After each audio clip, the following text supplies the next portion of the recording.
Halo dan selamat datang kembali. Hari ini kita mau bahas sesuatu yang cukup mendasar ya. Sesuatu yang ternyata dampaknya besar banget ke cara kita belajar, cara kita hadapi tantangan. Pertanyaannya, kecerdasan itu udah paten dari sananya atau sesuatu yang ya bisa kita kembangkan? Dan yang lebih penting lagi nih, gimana keyakinan kita soal ini, sadar atau enggak, malah ngebentuk tujuan kita pas lagi belajar atau ketemu tantangan. Kita ngambil bahasan ini dari bab 4 sebuah riset psikologi soal teori diri. Jadi misi kita hari ini, ya kita coba bongkar lah ya, gimana sih pandangan kita soal cerdas atau enggak ini, kok bisa ngedrive kita milih antara, pengen kelihatan pinter aja atau beneran pengen jadi lebih pinter. Oke deh, siap ya? Mari kita bedah bareng-bareng. Siapa tahu nih, ini kunci buat buka motivasi belajar Anda yang selama ini terpendam. Jadi inti dari bab 4 ini sebenarnya cukup bikin wah gitu. Cara Anda melihat kecerdasan itu kasarannya ada dua kubu utama. Pertama, ada yang namanya teori entitas atau entity theory. Ini anggapan kalau ya udah kecerdasan itu bakat, bawaan lahir, jumlahnya segitu-gitu aja. Udah kayak jatah ya? Nah, itu dia. Terus yang kedua, teori incremental atau incremental theory. Ini kebalikannya. Keyakinan kalau kecerdasan itu bisa tumbuh, bisa diasah lewat usaha. Dan ternyata, teori mana yang Anda lebih condong anut itu nentuin banget tujuan Anda pas belajar. Kita mulai dari yang pertama dulu ya, teori entitas. Kalau Anda mikir kecerdasan itu tetap, ujung-ujungnya Anda jadi agak, gimana ya, khawatir gitu sama jatah kecerdasan yang Anda punya. Iya, jadi kayak ngukur terus ya, cukup nggak ya punya gue gitu? Betul, makanya fokus utamanya lari ke tujuan performa, performance goals. Gimana caranya biar kelihatan kompeten, kelihatan pinter, dan yang paling penting, gimana caranya ngindarin situasi yang bisa bikin Anda kelihatan nggak mampu atau malah kelihatan bodoh. Bener banget. Rasa khawatir itu nyata loh. Soalnya kalau kecerdasan dianggap tetap ya, tiap tugas, tiap tantangan itu jadi kayak ujian akhir. Ujian buat nentuin seberapa pinter sih lo sebenarnya. Gagal sekali aja rasanya kayak dapat stempel permanen gitu. Nah, ada studi klasik nih yang disebut di bab ini, dari Bandura dan Dweck. Ini menarik banget sih. Mereka itu ngasih pilihan ke siswa. Mau ngerjain tugas yang mana? Pilihannya itu kira-kira gini. Ada tugas yang, wah gampang banget, udah pasti berhasil deh.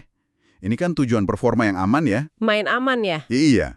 Terus ada lagi tugas yang lumayan nantang, tapi masih di area yang udah dikuasai. Jadi bisa sekalian pamer kemampuan lah. Ini juga performa. Performa juga tapi nunjukin kalau dia bisa. Nah, terus ada pilihan ketiga. Ini tugas yang sulit, baru banget, mungkin bakal bingung, mungkin bakal salah-salah, tapi ada kesempatan buat belajar sesuatu yang baru dan berguna. Nah, ini yang disebut tujuan belajar, learning goal.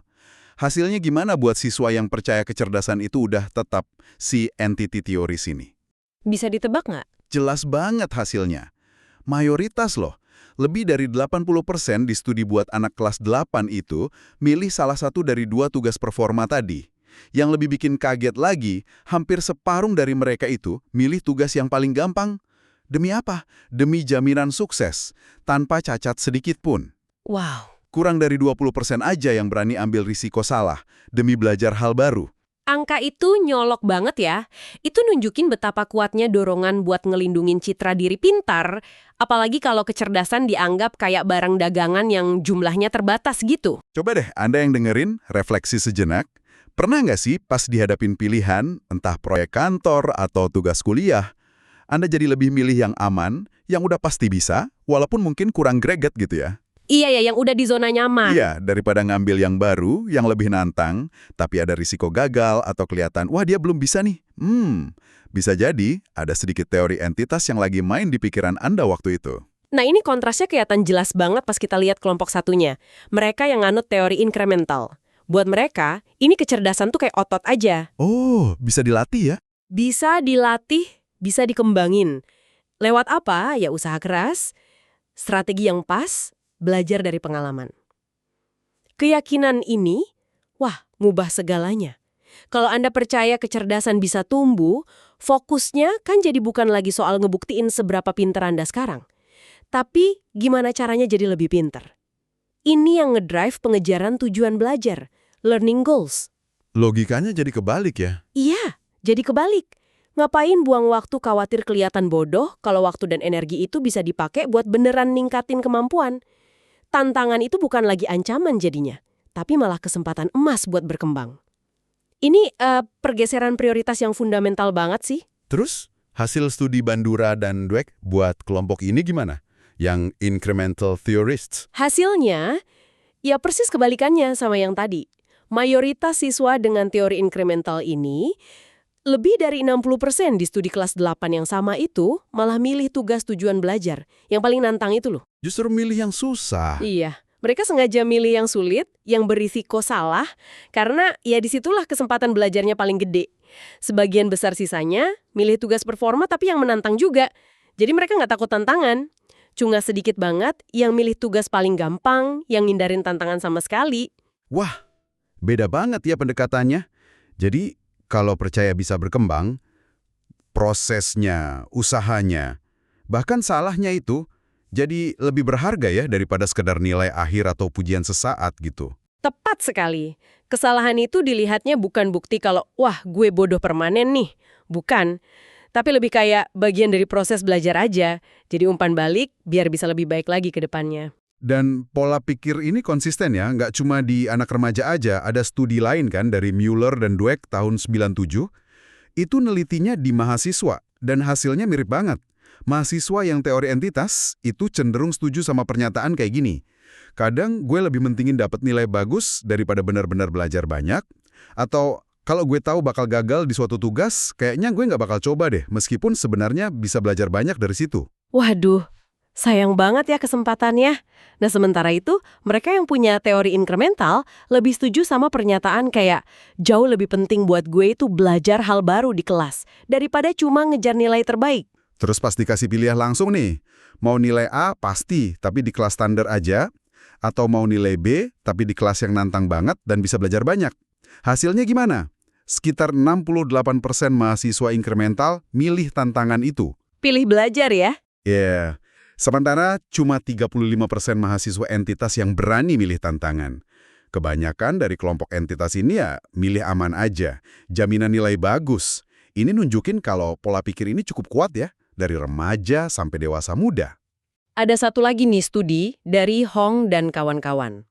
Ini konsekuensinya praktis banget dan agak sedih sih sebenarnya.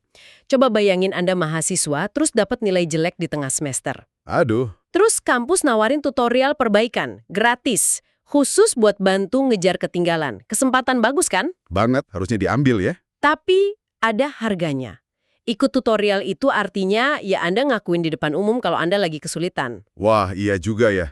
Jadi ada dilema sosialnya gitu. Terus gimana hasilnya? Antara yang mau ikut sama yang enggak? Hasilnya, terutama buat mereka yang nilainya jelek dan paling butuh bantuan, itu kontras banget berdasarkan teori kecerdasan mereka.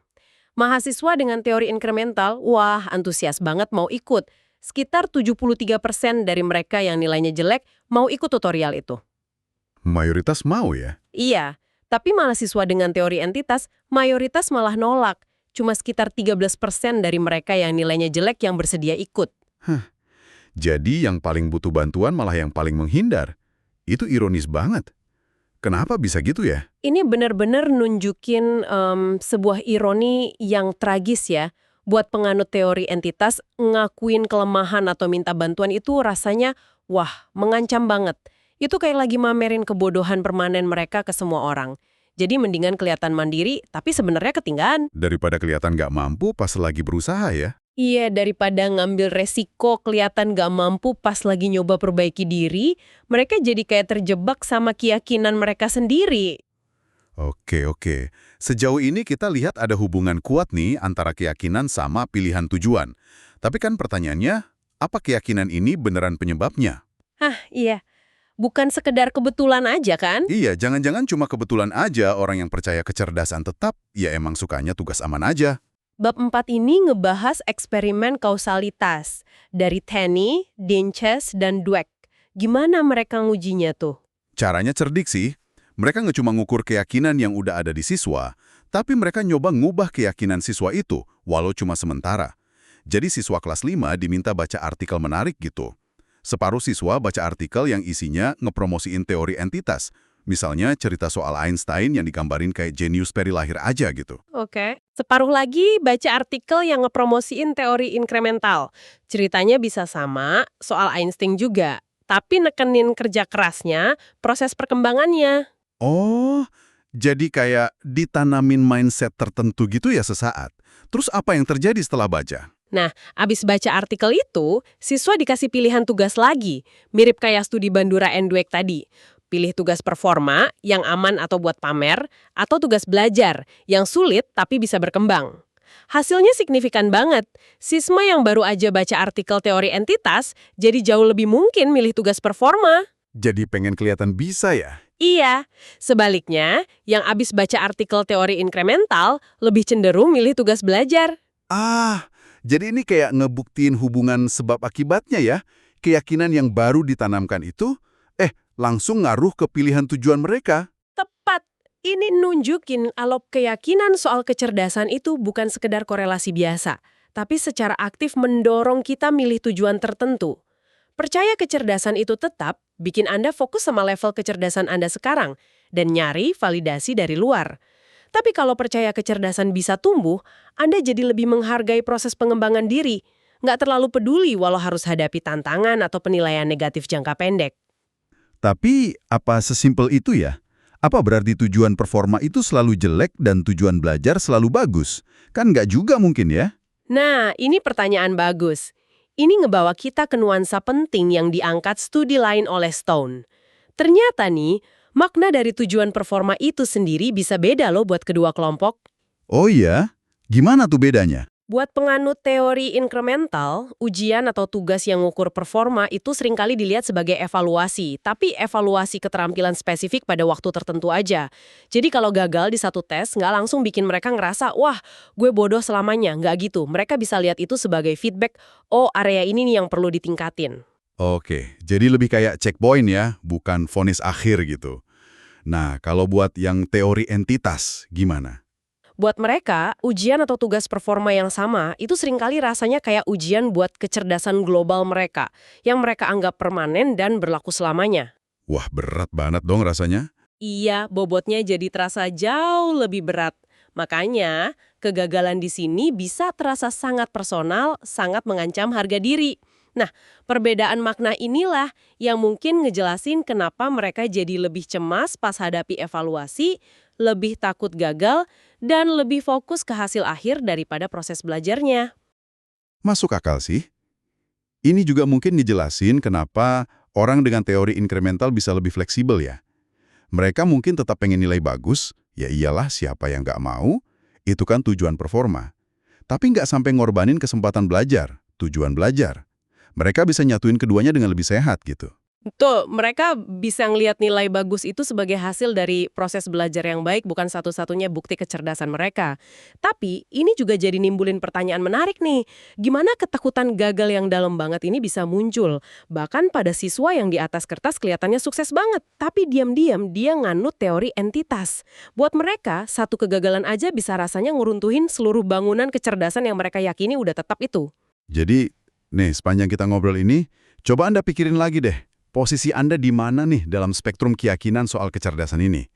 Apakah Anda cenderung melihat kemampuan Anda, entah itu kecerdasan akademis, bakat seni, atau bahkan kemampuan sosialisasi, itu sebagai sesuatu yang udah given, udah dari sananya? Atau sesuatu yang bisa terus diasah, bisa ditingkatin. Iya. Dan gimana keyakinan itu muncul dalam pilihan Anda sehari-hari? Pas ada kesempatan ikut pelatihan baru yang susah misalnya. Atau nyoba hobi baru yang benar-benar di luar zona nyaman Anda, apakah Anda lebih kedorong sama keinginan buat berkembang? Atau malah lebih ketahan sama rasa takut kelihatan gak kompeten di awal-awal? Oke. Mari kita coba tarik benang merahnya ya dari pembahasan bab 4 ini. Temuan kuncinya kuat banget sih. Keyakinan mendasar Anda soal kecerdasan, tetap atau bisa tumbuh, itu secara signifikan membentuk tujuan mana yang Anda prioritasin pas lagi dalam situasi pencapaian. Apakah Anda lebih sering ada di mode ngebuktiin diri, fokus ke performa, ke validasi dari luar, atau Anda lebih sering di mode ngembangin diri, fokus ke proses belajarnya, ke peningkatan kompetensi diri. Jadi, Apa artinya ini semua buat kita ya? Pesan utama yang paling penting buat dibawa pulang mungkin adalah soal kesadaran diri ya. Coba deh luangin waktu buat bener-bener ngerenungin teori implisit Anda sendiri soal kecerdasan. Mengenali pola pikir Anda sendiri, lebih condong ke entitas atau incremental, itu bisa bantu ngejelasin loh kenapa Anda ngerespon tantangan, kritik, atau bahkan kesuksesan dengan cara tertentu. Dan yang lebih bikin semangat, penelitian ini nunjukin kalau mindset itu bisa diubah. Oh, bisa ya. Bisa. Mengadopsi mindset bertumbuh atau growth mindset, keyakinan kalau kemampuan bisa dikembangin, itu bisa buka pintu buat lebih nikmatin proses belajar, ngelihat usaha itu sebagai jalan, bukan hambatan, dan mandang kesulitan itu sebagai tantangan yang menarik, bukan sebagai tanda buat berhenti. Nah, sebagai penutup nih, kita lempar satu pemikiran buat Anda renungin lebih lanjut. Ini dibangun dari logika bab 4 tadi. Kalau keyakinan kita soal kecerdasan aja dampaknya segede itu ke tujuan akademis dan profesional kita, gimana ya dengan keyakinan kita soal aspek diri yang lain? Menarik tuh. Misalnya, keyakinan kita soal apakah kepribadian kita itu tetap atau bisa berubah. Atau bakat sosial kita itu bawaan atau bisa diasah. Atau bahkan, apakah sifat moral kita itu udah baku atau bisa berkembang. Di area-area penting dalam hidup, itu hubungan, karir, pengembangan diri, apakah kita lebih sering kejebak dalam upaya ngebuktiin kalau kita udah cukup baik apa adanya? Atau kita secara aktif fokus buat terus ngembangin diri jadi versi yang lebih baik dari diri kita. Pertanyaan ini mungkin nggak gampang dijawab ya, tapi kayaknya penting buat direnungkan. Terima kasih banyak sudah bergabung dalam penelusuran mendalam kita hari ini. Sampai jumpa di pembahasan berikutnya ya.